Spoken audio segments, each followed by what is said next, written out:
Boa noite, seja muito bem-vindo ao debate do Estado Crítico, aqui à sexta-feira à noite na Regiões TV. Já sabe que nós vamos lhe fazer companhia até por volta das 11h30. São meus convidados esta noite, do meu lado direito, Hilda Figueiredo, bem-vinda Hilda, mais uma vez. E do meu lado esquerdo tenho Sérgio Humberto e Luís Miguel Nogueira, aos dois também obrigada por estarem no debate do Estado Crítico. O destino dos estaleiros navais de Viana do Castelo continua incerto. O processo de reprivatização começou há mais de um ano, mas parece ainda não ter fim à vista. Hilda, já houve privatizações feitas bem mais rápidas que esta. Qual é o problema? O que é que impacta os estaleiros navais de Viana do Castelo? Bom, os estaleiros navais de Viana do Castelo são a maior empresa que temos de construção naval no nosso país, porque, entretanto, outras foram sendo destruídas, como a Lisnave, a Sete Nave, etc. E são de uma importância fundamental para a região, não só para Viana do Castelo, mas mesmo para toda a região, e eu diria mesmo para o país. E por isso eu considero inaceitável que se privatizem os estaleiros navais de Viana do Castelo, porque Portugal, com o mar que tem, deve aproveitar todos os seus recursos, e para isso a existência de navios é algo de importante, não só na construção como na reparação naval. E destruir ou deixar de ter uma base sólida como são estes estaleiros como empresa pública do setor empresarial do Estado, é algo profundamente errado. É importante mantê-la no setor empresarial do Estado. É a melhor solução para os estaleiros. Não só não é a melhor solução, como a estratégia seguida em relação a estes estaleiros, eu diria que é um autêntico crime político que aqui está a ser cometido, porque estão ali com uma encomenda, com uma carteira de encomendas muito importante, por exemplo, com a República da Venezuela, e com patrulhas, que também havia navios patrulha para o Ministério da Defesa, para a nossa costa, e tudo isso está posto em causa neste momento. Apesar de ter ali ainda cerca de 650 trabalhadores, e estes estaleiros já tiveram mais de 1000 trabalhadores, apesar de ter ali 650 trabalhadores, quem naturalmente devem ser pagos os salários e garantidas todas as condições de emprego, o Governo não admitiu que atribuir-lhes alguns milhões de euros, creio inicialmente cerca de 3 milhões de euros, para comprarem a matéria-prima necessária para dar vazão a estas... para começar a construir os navios asfalteiros, por exemplo, para a República Bolivariana da Venezuela. E neste momento corre-se riscos sérios dessas encomendas serem canceladas, porque não foram cumpridos prazos, porque algumas já deviam estar prontas no próximo ano e ainda não estão iniciadas porque falta a matéria-prima. Ora, quando com 3 milhões de euros o trabalho podia-se ter iniciado e a encomenda era da ordem dos 128 milhões de euros. Como é que se pode entender? Como é que se pode perceber que um governo que fala da necessidade de produzir mais não permite que estes estaleiros estejam a produzir e a trabalhar? E anda atrás de uma e anda atrás de uma privatização que não interessa ao país, que é mesmo, eu diria, um autêntico crime económico, exatamente porque estes estaleiros navais de Viana do Castelo são estratégicos para o país. Mas, ainda ontem alguém dizia lá da região que se os estaleiros encerrarem, a cidade de Viana morre. Bom, são os maiores empregadores. Já foi o maior empregador de toda aquela região, mas mesmo hoje tem ali não só 650 pessoas a trabalhar, que são importantíssimas, como têm um conhecimento adquirido de construção naval que não pode ser deitado fora. Mas mais, os estaleiros navais têm uma importância grande, quer a montante, quer a jusante, porque muitas outras empresas produzem para ali e muitas outras também podem beneficiar do seu funcionamento, e é por isso que isto é uma empresa estratégica para toda a região. É inadmissível o que se está a passar. Sérgio, mas e por isso, mas deixe-me só concluir, por isso há dias, no dia 20 de fevereiro, os trabalhadores vieram à rua e eu estive lá com eles, como aliás já tinha estado em outras ocasiões, e pude ver como mais de 1000 pessoas se juntaram numa espantosa manifestação que envolve a cidade, porque a população da cidade também vem apoiar, porque percebe que se os estaleiros encerram, a cidade morre um bom bocado. E a região fica mais pobre e o país, naturalmente, mais pobre. E é uma tragédia. É uma tragédia para a região e para o país. E é inadmissível que isto continue. Sérgio, existem aqui alguns números que acabam por não bater certo, nomeadamente a Comissão Europeia está a investigar os tais 180 milhões que o Estado injetou nos estaleiros navais entre 2006 e 2010. A empresa tem também empatados contratos, nomeadamente a Hilda referiu, de 128 milhões de euros há 2 anos. O que é que se passa neste processo, Sérgio? Delfina, deixa-me só, antes, fazer aqui um reparo.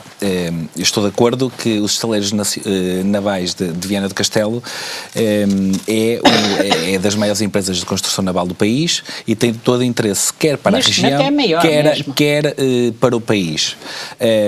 Para defender os interesses nacionais e para defender os interesses dos trabalhadores, eu acho que só pela via da privatização é que se consegue defender estes postos de trabalho. Sabemos que os estaleiros navais de Viana do Castelo, os últimos barcos que construíram, os últimos trabalhos, deram prejuízo. Sabemos que são cerca de 630 trabalhadores, como a doutora Hilda referiu, e bem, e para defender só pela via da privatização. Porquê? Esta empresa não se tem ajustado àquilo que são as regras do mercado. Não se pode estar constantemente, ano após ano, aquela empresa dar prejuízos, porque somos todos nós, contribuintes, que pagamos para os estaleiros navais de Viana do Castelo funcionarem. É completamente injusto, neste momento, as pessoas que trabalham em empresas, quer do setor público, quer do setor privado, porque houve aqui reivindicações dos trabalhadores que são suicidas, porque os trabalhadores, ninguém está aqui em colocar em questão as suas capacidades profissionais e o seu conhecimento e o seu know-how. Que os estaleiros navais de Viana do Castelo podem dar origem a um cluster fundamental para o nosso país. Agora, quando se faz greves, reivindicações suicidas, em que os trabalhadores tinham 20 ou 21 meses de remunerações anuais, quando um trabalhador normal ofere só 14 meses, isto é extremamente grave. Atualmente, eles recebem 15 remunerações anuais. Isto é preciso dizê-lo, olhos nos olhos, às pessoas. Isto é um feudo da CGTP, quando estamos a falar da CGTP, estamos a falar do Partido Comunista, que não está aqui em questão o know-how. Nós sabemos muito bem quando o PCP vem ao Norte, faz sempre reuniões em Viana do Castelo com os seus trabalhadores e, portanto, aquilo é claramente uma organização que está a ser feita porque as reivindicações são necessárias quando são legítimas e quando é em defesa dos seus trabalhadores. Agora, um trabalhador não pode oferir durante um ano 20 a 21 meses, não é verdade, quando os outros não. Deixa-me ouvir a Hilda só para diz que é mentira. Então o que é que se passa? É mentira completa. Olha, eu fui cabeça de lista nas últimas eleições legislativas para a Assembleia da República em Viana do Castelo. Também foi cabeça de lista pelo PSD, agora o senhor que é candidato, o senhor deputado que é candidato à Câmara de Gaia para substituir ou para suceder a Luís Filipe Menezes. É o mesmo. E ele tentou dizer algo do género num debate que lá fizemos. E os trabalhadores esclareceram. A Comissão de Trabalhadores esclareceu como isso era uma grandiosa mentira. E tornou claro, primeiro, que eles têm os direitos que têm quaisquer outros trabalhadores que trabalham naquela empresa. Diga. Trabalham na empresa, que empresa? Pelo contrato. E que o contrato lhe deu. Agora, que haja administradores que tiveram ali regalias excessivas, também é verdade, e eles demonstraram. Mas os trabalhadores só têm as 14 remunerações têm as suas remunerações 15. normais. São 15. Diz o senhor. Diz o senhor. Eles têm as suas remunerações normais de qualquer trabalhador, quaisquer trabalhadores têm numa empresa deste tipo. Porquê é que então agora, a empresa não se tornou rentável? Não se tornou rentável. A empresa é rentável e também foi demonstrado na última manifestação. Os últimos 11 barcos, cada um dava um prejuízo aos estaleiros navais de Viana do Castelo de 5 milhões de euros. Foi demonstrado. Como é que uma empresa é sustentável desta forma? No último plenário, os trabalhadores demonstraram, no último plenário, na última manifestação, a Comissão de Trabalhadores demonstrou, primeiro, que isso é mentira. Mas, em segundo lugar, que os prejuízos que foram causados aos estaleiros navais de Viana do Castelo foram culpa das administrações que foram nomeadas pelos sucessivos governos. Um deles, por exemplo, o navio Atlântida, que está lá retido, que custou milhões de euros. Concordo perfeitamente. E que uma administração qualquer e um governo qualquer aceitou que ele não fosse para a região autónoma dos Açores. E são dois. Bom, depois houve quem o quisesse comprar e o governo não o deixou vender. Isto aconteceu com a Atlântida, mas há idênticas situações que naturalmente acumularam prejuízos. Bom, não são os trabalhadores quem tem culpa dessa decisão, da decisão de não vender o Atlântida, porque depois a Venezuela, por exemplo, quis comprá-lo, enfim, e o governo não deixou, até hoje, que a encomenda da Venezuela andasse por diante e que o acordo feito com a Venezuela se cumprisse.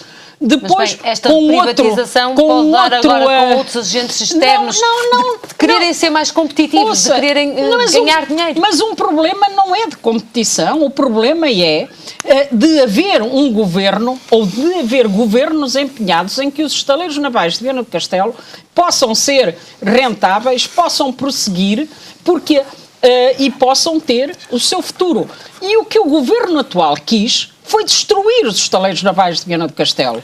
Foi deixar que ele não produzisse meses sucessivos, que naturalmente acumula prejuízos excessivos, porque não deixando de produzir, tem de pagar salários aos trabalhadores e está a dar um prejuízo sério. Não deixou, porque não deixou que fosse financiado os 3 milhões de euros ou os 5 milhões de euros que eram necessários para pôr a encomenda a andar. E esta é a razão dele estar a dar prejuízo. A doutora Hilda tocou aqui no busilis da questão, mas ao contrário, porque claramente o problema dos estaleiros navais de Viana do Castelo é um problema de competição com as outras empresas. Por ser uma empresa, neste momento, que está ligada ao Ministério da Defesa, através de uma holding, não se ajustou àquilo que são as regras de mercado, ou seja, não evoluiu nos últimos anos. E o problema dos estaleiros navais, eu estive aqui atento quando estive a falar e, portanto, agradecia da mesma forma, apesar de termos e de podermos fazer aqui um diálogo. Agora, é claramente um problema de competição. Nós estamos de acordo quanto à importância fundamental que os estaleiros navais de Viana do Castelo representa para a região, mas essencialmente para o país. Pode se tornar um cluster se aquilo evoluir, se houver regras, se houver evolução naquilo que são as regras que têm existido, nomeadamente no desenvolvimento desta indústria.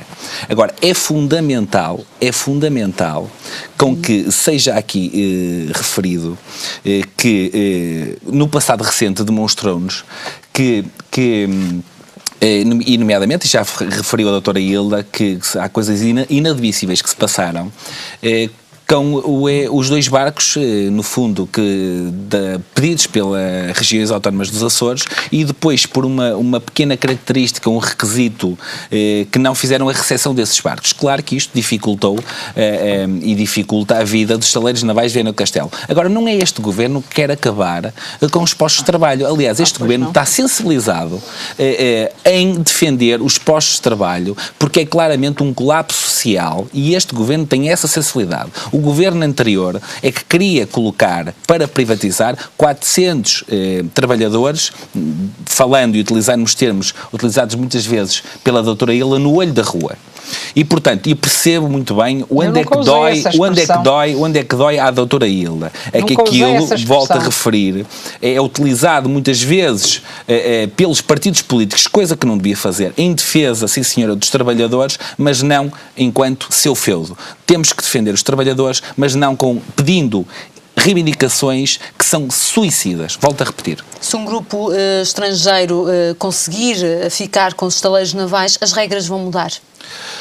Olha, aquilo que o Governo já definiu um conjunto de regras para a privatização, sabemos que neste momento só está uma empresa, no fundo, nessa corrida, que são os russos, os noruegueses ficaram de fora deste processo, os brasileiros já desistiram e neste momento não sei se nos últimos dias se mantém, porque terminou, acho que terminou no dia 28. Os brasileiros pelo menos vão dizendo à comunicação social que continuam interessados também. Mas acho que já, pelo menos as informações que eu tinha, que já tinha desistido e que só se mantinham aqui a candidatura, no fundo, dos russos. Eu acho que é fundamental nisto, garantindo os postos de trabalho, trazendo maior know-how a estes estaleiros navais e aos trabalhadores, eu acho que só assim é que se consegue defender estes postos de trabalho e esta empresa como interesse nacional. Luís, são 625 trabalhadores que já saíram por mais de uma vez à rua, com mais pessoas, esperam por uma resposta há demasiado tempo. Que resposta é que no imediato e com todo o processo empancado, pelo menos para já, pela Comissão Europeia, é que se pode dar a estes trabalhadores? Boa noite, Alfina, boa noite a todos os presentes no debate, boa noite a todos lá em casa também. Essa de facto é a questão de fundo e é o que interessa resolver. Eu costumo dizer que o objetivo de termos uma empresa é de criarmos riqueza, de cuidarmos das pessoas, de criar novas oportunidades para outras pessoas. De facto, devíamos centrar o debate nas soluções, não é? O que é que se pode fazer para resolver esta situação. Eu agora pedi a ajuda da doutora Hilda, não sei qual é a população de Viana do Castelo, mas 650 pessoas e as suas famílias representarão uma boa fatia da população ativa daquele concelho. Eu acho que aqui, e como é meu timbre, eu não gosto de começar a discutir as coisas pelo fim, não é? Acho que devíamos começar a discuti-las pelo princípio. Os estaleiros de Viana do Castelo foram fundados em 1944, construíram uma reputação e uma imagem ao longo de décadas de qualidade, de participação na economia nacional, porque a nossa economia nacional esteve sempre virada para o mar. Só desde há uns anos para cá é que decidimos abdicar de algumas áreas da nossa atividade económica e queríamos transformar o nosso país num país de serviços. Pelos vistos, essa estratégia estava errada. Há 3 anos que eu ouço falar já deste regresso ao mar e do cluster do mar também, não é? Toda a gente está a querer regressar ao mar. Há aqui algumas datas que são essenciais. É mais tudo o que tem a ver com o mar. Há aqui algumas datas que são essenciais. Fruto da evolução dos tempos, em 1998 já a situação dos estaleiros de Viana do Castelo era dramática e o Estado não queria continuar a subsidiar uma atividade que claramente não era viável nem rentável para o momento atual. Numa reunião do Conselho de Ministros do governo António Guterres, em 98 foi decidida a privatização dos estaleiros de Viana. Portanto, eu acho muita piada quando vejo agora o Partido Socialista a fazer todo tipo de acusações ao atual governo, que no fundo herdou uma criança nos braços e que mais uma vez vai ter que resolver os problemas que os outros deixaram.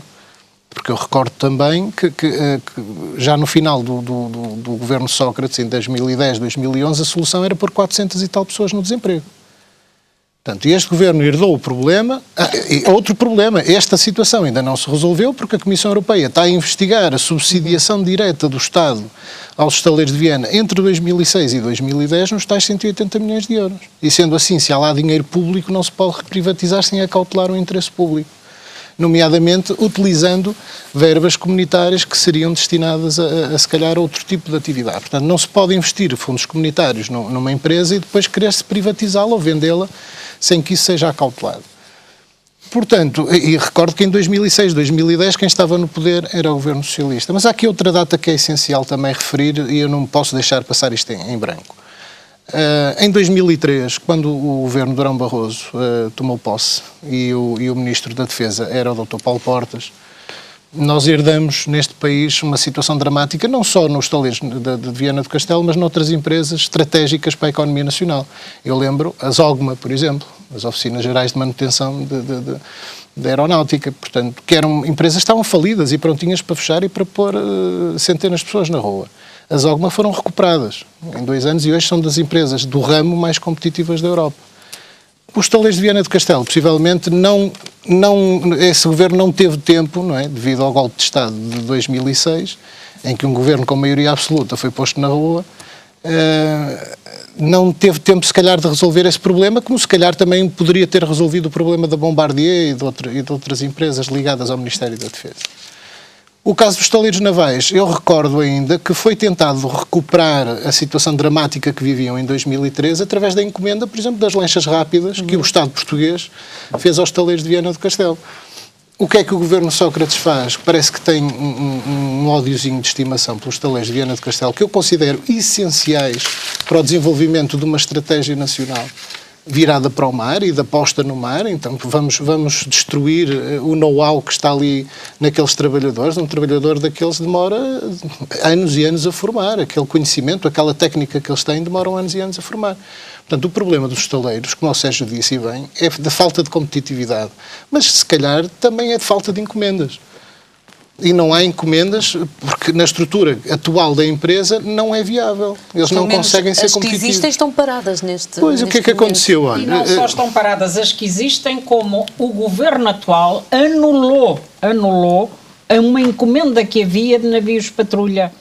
E mais. Não foi o governo atual, sim. Em 2006, os navios, as lanchas rápidas de patrulhamento. Mas as foram agora anuladas recentemente. Paulo Portas, essas encomendas foram anuladas em 2006. Sim, uma parte. E depois, agora com o governo regional dos Açores andou para ali a brincar com especificações, com qualidades e não sei quê, que eram 2 navios essenciais para a rentabilização dos estaleiros de Viana e que foram anulados, quer dizer, sem sabermos bem porquê, nem porquê mais. Não foram anulados. Não foram aceitos por falta de especificações técnicas. Mas os navios patrulha, alguns tinham começado a ser construídos. Sim. Entretanto, houve todo este problema da falta de dinheiro para comprar as matérias-primas. E, entretanto, é anulada a parte restante.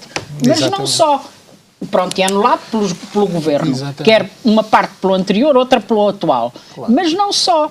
Quando foram comprados os submarinos pelo antigo Ministro da Defesa, Paulo Portas. Não foram comprados pelo Paulo Portas, foram comprados pelo Estado Nacional. Sim, mas negociadas por ele, esses submarinos tiveram contrapartidas. E eu fui reunir algumas vezes. Com as administrações, porque foram várias, e esse assunto conheço bem, porque acompanhei ao longo dos anos, quando estava no Parlamento Europeu, e já lhe vou explicar porquê, se me deixarem. Eu soube que essas contrapartidas eram uma fraude. Que o que foi para lá, no valor de milhões de euros, que o Estado português devia ter recebido, não serviu para nada, porque era material que não se adaptava aos estaleiros, que foi para a sucata, porque não tinha condições nenhumas de ser utilizado nos estaleiros. Mas alguém dos estaleiros esteve nestas negociações, por exemplo, não esteve o governo português. Se este material interessava ou se não interessava? Quem esteve foi o governo português, através do Sr. Ministro Paulo Portas. Mas não houve nenhum consultor, a administração, eu não sei, ele terá que lhe perguntar a ele, porque o Conselho de Administração me disse nos estaleiros é que não foi ouvido nem achado, e que lhe chegaram lá os materiais que foram para a sucata, porque não serviram para nada, no valor de milhões e milhões de euros. Mas vamos fazer justiça. Mas além disso, isto é grave, Luís. Além disso, os estaleiros foram acumulando prejuízos depois com tudo isto, porque tudo isto depois somou para os tais prejuízos. E agora a culpa é dos trabalhadores, que porque recebem demais, por amor de Deus. De facto, aquelas administrações deviam ser... Olha, se há situações em que devia existir um inquérito profundo ao que é que se passou, Era, neste caso, isso devia acontecer. Dos estaleiros. Deixe-me ouvir seja o Luís. Em relação aos governos sucessivos, Luís, seja em relação aos conselhos de administração. Que ele ainda está a falar, nomeadamente, por exemplo, a administração não ter sido ouvida numa negociação, quer dizer, isto é um caso específico. Vamos fazer justiça e até em bom nome da verdade. Quando se fez a negociação dos submarinos em Portugal, vamos ver uma coisa. Em primeiro lugar, eu até agradeço que se fale nisto, que é mais uma oportunidade que eu tenho de relembrar às pessoas a realidade, porque uma mentira repetida muitas vezes não se transforma em verdade. Já se falava em comprar submarinos desde a década de 80. No governo do Dr. António Guterres foi deliberado comprar 4 submarinos.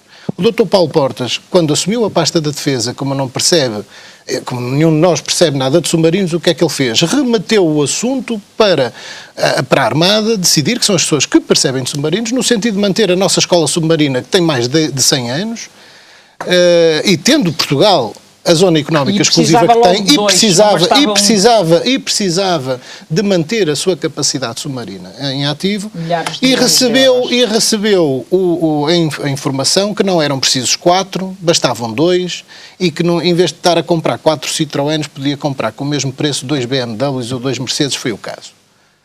E foi essa a decisão que o Governo tomou em função de um parecer técnico de quem percebe do assunto. Claro que o Dr. Paulo Portas também já disse que as condições que se viviam em 2003 não são as mesmas de 2013. E se fosse hoje, possivelmente não os comprava. Na altura comprou-os de acordo com a sua consciência e até para dar cumprimento a compromissos assumidos pelo Estado português. E agora privatiza-se os estaleiros navais essa compra dos 2 submarinos que Portugal efetuou, e lembro que a Grécia, por exemplo, comprou 6 e não tem a nossa zona económica exclusiva. Essa compra teve diversas contrapartidas por parte da empresa alemã que vendeu os submarinos. Essas contrapartidas, no valor que rondaria quase o valor da compra dos submarinos, seria distribuída por 10 anos. Lembremos, e tenho que relembrar isto, que o governo onde o Dr. Paulo Portas era Ministro da Defesa acabou repentinamente em 2005, portanto, ao fim de 2 anos e meio de governação. Ao fim de 2 anos e meio, ou seja, ao fim de 1 ano e meio da compra dos submarinos, 35% das contrapartidas tinham sido prestadas ao Estado português. E a partir de 2005 em diante, nenhuma dessas contrapartidas foi observada. Vamos culpar o Dr. Paulo Portas pelo Estado português não ter tido a competência de reivindicar junto da empresa alemã o cumprimento do contrato que assinou com o Estado português?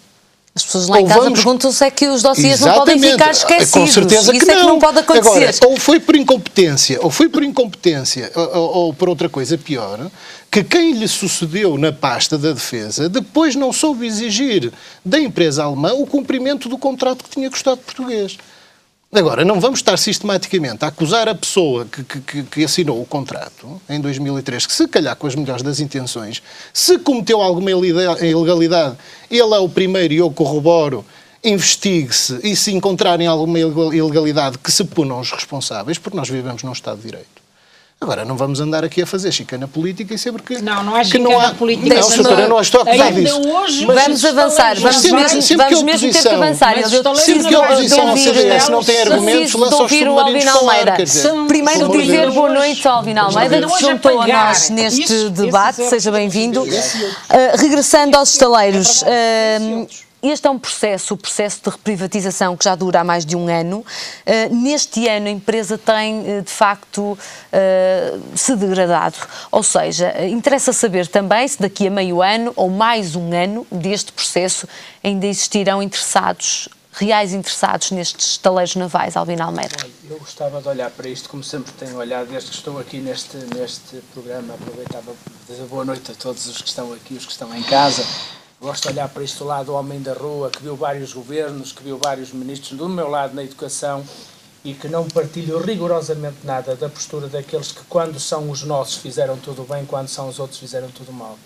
Porque, em boa verdade, temos que ir um bocadinho mais longe, e às tantas, um dia destes, com esta filosofia política, vamos ter muitos grilos, sejam BEPs ou não, mesmo em Portugal, porque ninguém trata das coisas a sério. Eu diria que a responsabilidade dos estaleiros de Viana do Castelo é de Dom Afonso Henriques, que nos separou de Espanha.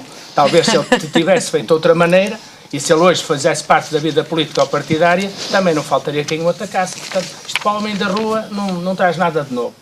Eu quero dizer que já 2 pessoas disseram que em relação a esta matéria fariam diferente. A primeira foi aquela que disse: ouvi os militares, face a termos 14 vezes mais zona marítima exclusiva, os militares convenceram-me de que eram precisos submarinos, que era a melhor maneira de fazer, poupávamos em homens e investíamos em equipamento. Chamava-se ele António Manuel de Oliveira Guterres.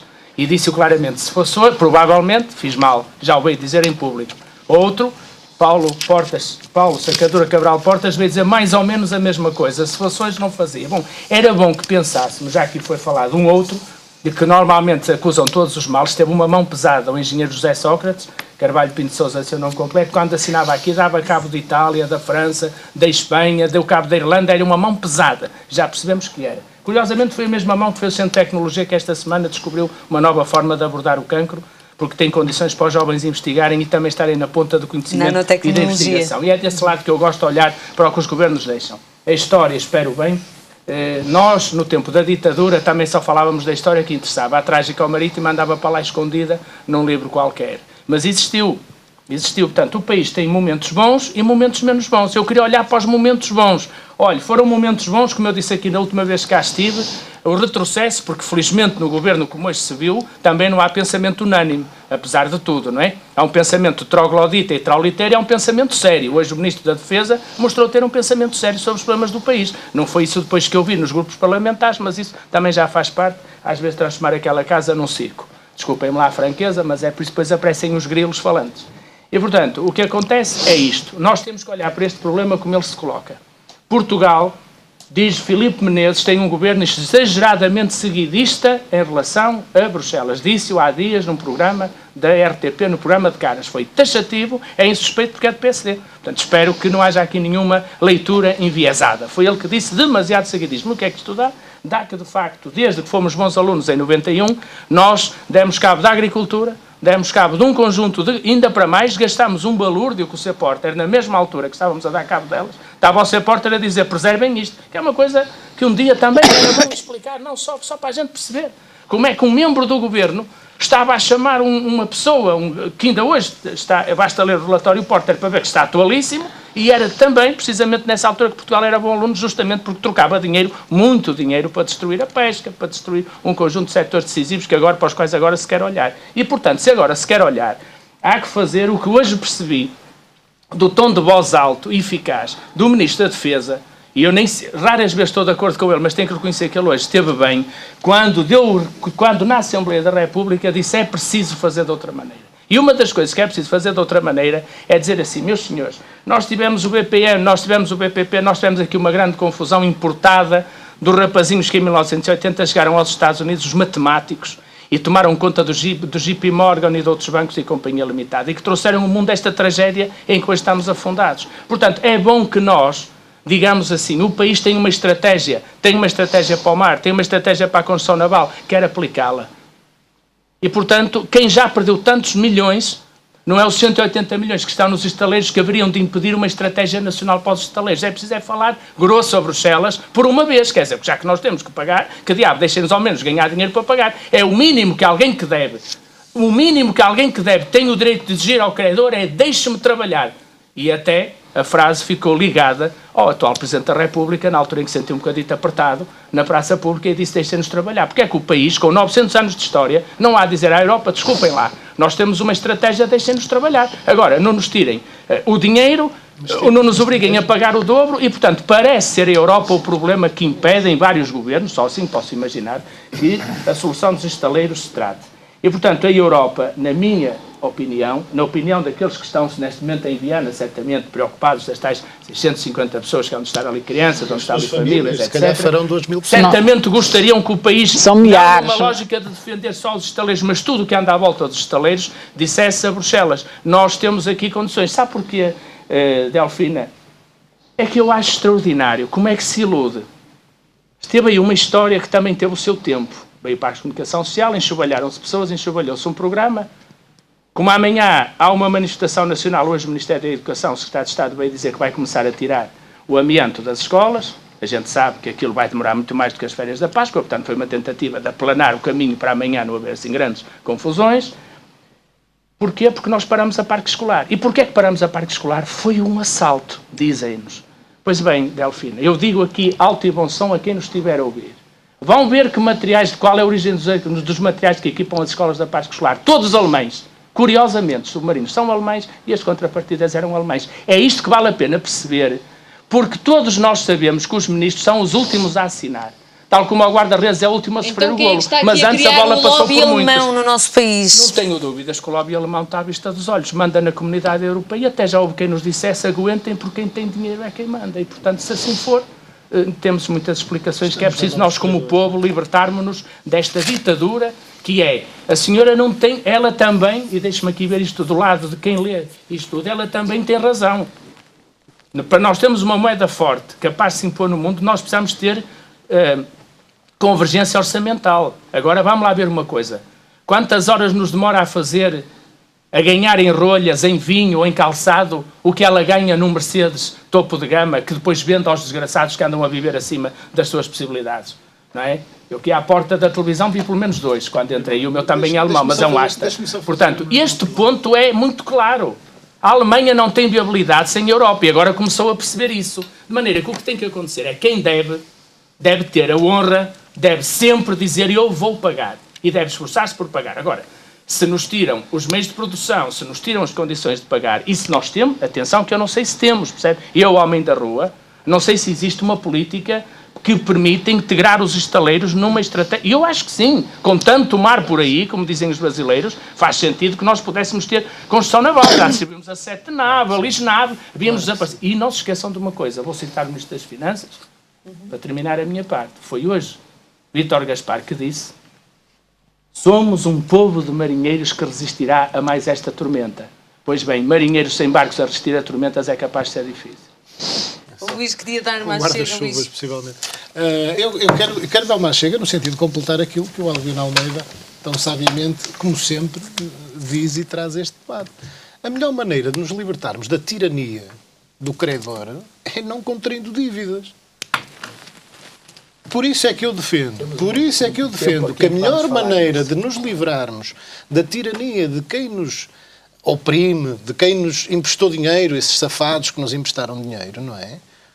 É não contraindo mais dívidas. Eu, se algum dia na minha vida passasse, como já passei por fases menos boas, e tivesse que fazer sacrifícios para pagar as minhas dívidas, se me tivesse que privar durante algum tempo daquele conforto a que estou normalmente habituado, a primeira coisa que eu ia meter na minha cabeça como cidadão individual é dizer assim: nunca mais na vida me meto numa destas. Mas não. O que é que nós ouvimos da parte de alguns partidos políticos e de grande parte das pessoas?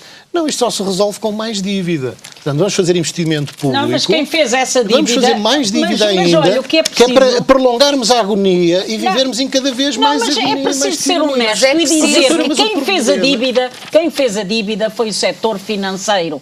Foram os bancos. Eu estou a falar de dívida pública, sim, não estou a falar de dívida dos bancos.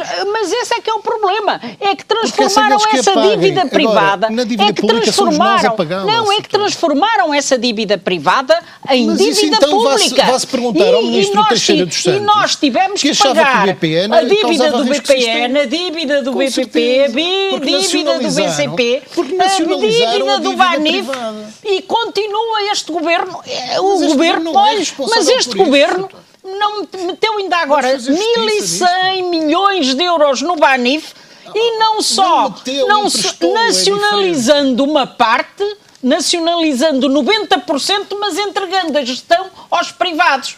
E continuamos nós a pagar isto tudo. Estamos todos contra isso. E nós continuamos a pagar isto tudo. Então não venha dizer que a dívida é pública. A dívida era privada e transformaram-na em pública. E o povo está a pagá-la. E quem fez isso foi o anterior governo e foi o atual. Mas o atual nacionalizou o BPN? Mas nacionalizou indiretamente o Banif ao meter lá 1.100 milhões de euros e a gestão é privada e estamos a pagá-la. E estamos nós todos a pagá-la. Isso é ser os alvos de pagarem alguma coisa. Mais o que foi para o BPN, mais o que foi para o BCP, mais o que continua este governo a meter nesses bancos todos, no total 12 mil milhões de euros e o povo a pagar. Pronto, olha, mas, pronto não, é verdade. Mas é que estamos todos de acordo em Em relação a isso, não está nada. O senhor estava a dizer tudo ao contrário. Estava a dizer quem gasta o dinheiro, quem faz a dívida. O Banif não é um empréstimo. É um empréstimo. O Banif é um empréstimo. Não é um empréstimo. É um empréstimo. É um empréstimo. Nós falamos daqui uns meses. Basileia 3. É preciso perceber porque é que está lá a Basileia 3 e porque é que vamos caminhar para uma maior regulação da banca. Porque há consciência plena hoje de toda a gente insuspeita, desde Adriano Moreira a muita gente, de que esta economia de casino que nasceu nos Chicago Boys dos anos 90 trouxe-nos aqui. E ao contrário do que dizia o Sr. Greenspan, que andou a dormir, tal como o nosso Vítor Constâncio aqui, o Sr. Greenspan dormia a sono solto na Reserva Federal, também, claro que devidamente apoiado pelo... Não, é claro, a gente pode traduzir o dormir depois à frente, não é? Pois, a gente pode eu não me acredito que a situação do BPN era uma questão de sono. Percebe, Delfino? É que nós agora temos um conjunto de regras, aqui e nos Estados Unidos, que vão, ao contrário do que era a linha do Sr. Greenspan, que vão regular a atividade financeira, justamente para evitar isto. Eles vão construir... Desse ponto de vista, doutora Ilha, só para eu terminar, o Basileia 3 obriga a rácios muito apertados em matéria do que os bancos têm que ter para poderem prestar. E é esse o drama que estamos a viver, é que Basileia 3 obriga... Porque eu acho que esta discussão é absolutamente inenarrável, porque as pessoas têm a noção de quantas pessoas na Madeira pouparam uma vida inteira e nos Açores e têm dinheiro no Banif. Têm a noção do que aconteceria se um banco daqueles momentos ficasse insolvente. Os grandes capitalistas safam-se todos. Sabe porque é que Duarte Lima está preso? Porque fez uma asneira no Brasil. Porque nenhum daqueles homens que andou no BPN, entre os quais um que foi diretor-geral de Finanças, chamado Luís Caprichoso, está preso. Nem fala nos tribunais sequer. Compreende? E esses é que sabem como é que a fizeram. E, portanto, o Luís pode dar uma ajuda que é da área fiscal e um dos grandes responsáveis pela tragédia. Nem presos foram, Delfina. Veja bem que nem presos foram. E sabe o que é que acontece agora? O que o Estado está a fazer é uma coisa que seguramente nos custa muito dinheiro. Mas é a melhor maneira de assegurar pequenos depositantes ou aforradores daqueles bancos. Porque neste momento eles não respondem perante Basileia 3, os rácios que lhes são exigidos têm que ser repostos em matéria de capitais próprios e aquilo que têm emprestado. Mais, fruto das políticas atuais de desemprego e falência de empresas, os incobráveis que os bancos vêm ter todos os dias afetam os rácios exigidos por Basileia 3, de onde, se os bancos ficarem em situação complicada, quem vai perder são os pequenos. E, portanto, aqui os governos andam bem, comandaram bem no BPN na altura, desculpem dizê-lo. Agora, o que é insuportável é saber que uma televisão faz uma reportagem a uns tipos na Holanda que dizem que podem ir buscar o dinheiro onde ele está e nós ainda não sabemos onde ele anda. Isso é que me parece importante debater. O homem da rua vê as coisas assim. Desculpem lá.